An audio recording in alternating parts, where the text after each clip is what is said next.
जय माता दी भक्तों, आइए आज सुनते हैं रमा एकादशी की पावन कथा। और कथा शुरू करने से पहले आप सभी से हाथ जोड़कर प्रार्थना करती हूँ कि अगर आप लोगों को ये कथाएं पसंद आती हैं तो कमेंट बॉक्स में जय माता दी जरूर लिखें, चैनल को सब्सक्राइब करें और घंटी का बटन दबा लें। तो आइए शुरू करते हैं। कार्तिक मास के कृष्ण पक्ष में आने वाली एकादशी को रमा एकादशी के नाम से जाना जाता है। यह अत्यंत शुभ है क्योंकि यह मोक्ष एवं शुभ फल प्रदान करने वाली है। श्री कृष्ण जी ने इस कथा का वर्णन युधिष्ठिर जी के समक्ष किया था। कथा इस प्रकार से है। पौराणिक समय में मुचुकुंद नामक एक महान राजा राज किया करते थे। बड़े बड़े देवता जैसे इंद्र, वरुण, चंद्रदेव, यमराज इत्यादि इनके मित्र थे। राजा मुचुकुंद अत्यंत धर्मपरायण, सत्यनिष्ठ और भगवान विष्णु के अनन्य भक्त थे। धर्म का पालन करने वाले इस राजा के राज्य में चारों ओर सुख और समृद्धि का वास था। उनकी एक चंद्रभागा नामक पुत्री थी जो कि एक पवित्र नदी थी। राजा मुचुकुंद ने उसका विवाह राजा चंद्रसेन के पुत्र शोभना के साथ कर दिया। कुछ समय बाद शोभना अपने ससुराल आया। उस समय चंद्रभागा भी अपने मायके में ही थी। शोभना को लगा था कि उसके इस प्रकार आने से उसकी पत्नी चंद्रभागा प्रसन्न हो जाएगी, लेकिन ऐसा नहीं हुआ। इसके विपरीत वह अपने पति को देखकर अत्यंत चिंतित हो गई। अब शोभना को भी आश्चर्य हुआ कि चंद्रभागा उसे देखकर इस प्रकार चिंतित क्यों हो गई। चंद्रभागा की चिंता का कारण यह था कि अगले दिन ही एकादशी थी और नियम के अनुसार राजा मुचुकुंद के राज्य में सभी प्रजागणों के लिए इस व्रत का पालन करना अनिवार्य था।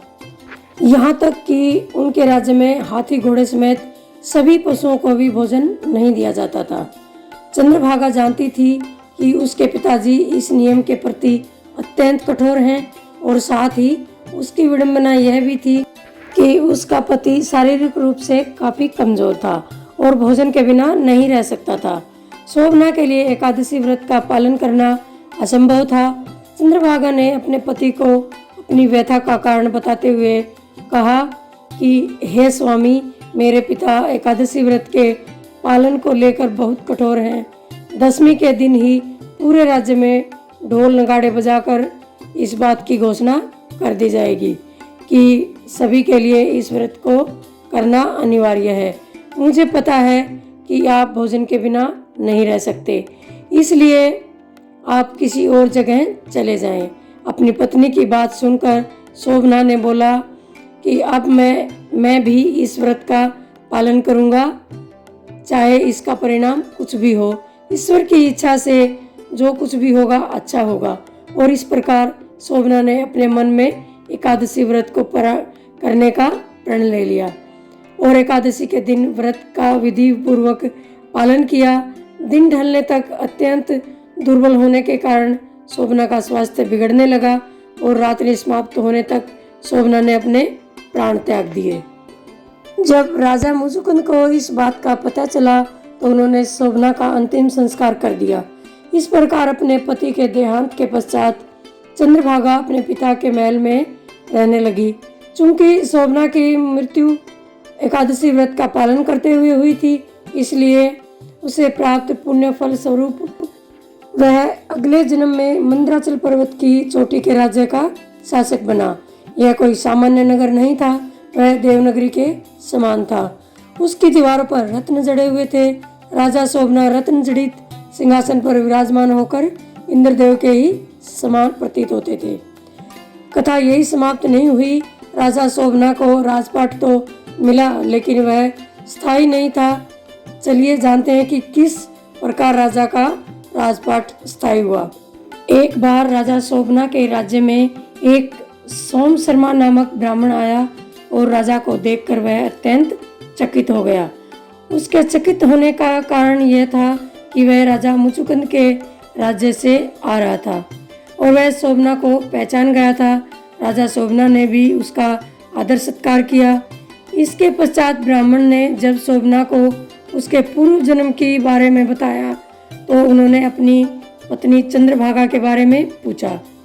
सोम शर्मा ने उत्तर देते हुए कहा, हे राजन, वहाँ सब कुशल मंगल है, लेकिन आपको इस राज्य की प्राप्ति किस प्रकार हुई? इसके बाद राजा शोभना ने बताया कि मुझे इसकी प्राप्ति एकादशी व्रत के फलस्वरूप हुई है, इसलिए मेरा यह राज्य अस्थायी है। यदि आप मुकुचंद और चंद्रभागा से सब वृतांत कहें तो यह शिथिल हो सकता है। ऐसा सुनकर उस श्रेष्ठ ब्राह्मण ने अपने नगर लौटकर चंद्रभागा और राजा मुकुचंद को सारा वृतांत बताया।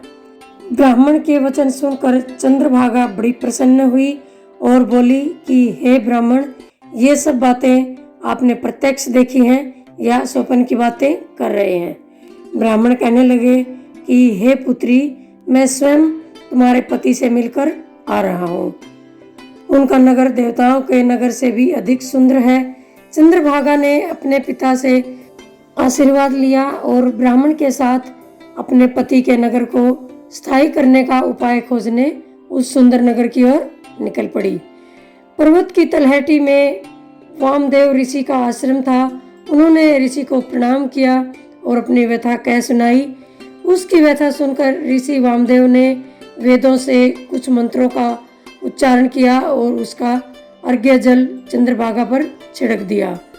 उस महान ऋषि के अनुष्ठानों के प्रभाव से चंद्रभागा को अनेक एकादशियों का पुण्य फल प्राप्त हुआ और उसका शरीर दिव्य बन गया। चंद्रभागा अपने पति के नगर में पहुंची और राजा शोभना उसे देखकर हर्षित हो गए। अपने पति से मिलकर चंद्रभागा ने अपने एकादशी का अर्जित किया हुआ पुण्य फल अपने पति को दे दिया। साथ ही उसने कहा कि हे स्वामी, मैं 8 वर्ष की आयु से इस व्रत का श्रद्धा पूर्वक पालन कर रही हूँ और इसका पुण्य फल मैं आपको प्रदान करती हूँ, जिससे आपका यह राजपाट स्थायी हो जाए। इससे राजा शोभना अत्यंत प्रसन्न हुए और दीर्घ काल तक उन्होंने सुखपूर्वक शासन किया। तो भक्तों, जो व्यक्ति रमा एकादशी की व्रत कथा का श्रवण करता है वह पापों से मुक्त हो जाता है और पुण्य का भागी बनता है। जय श्री हरि। बोलिए भगवान विष्णु की जय।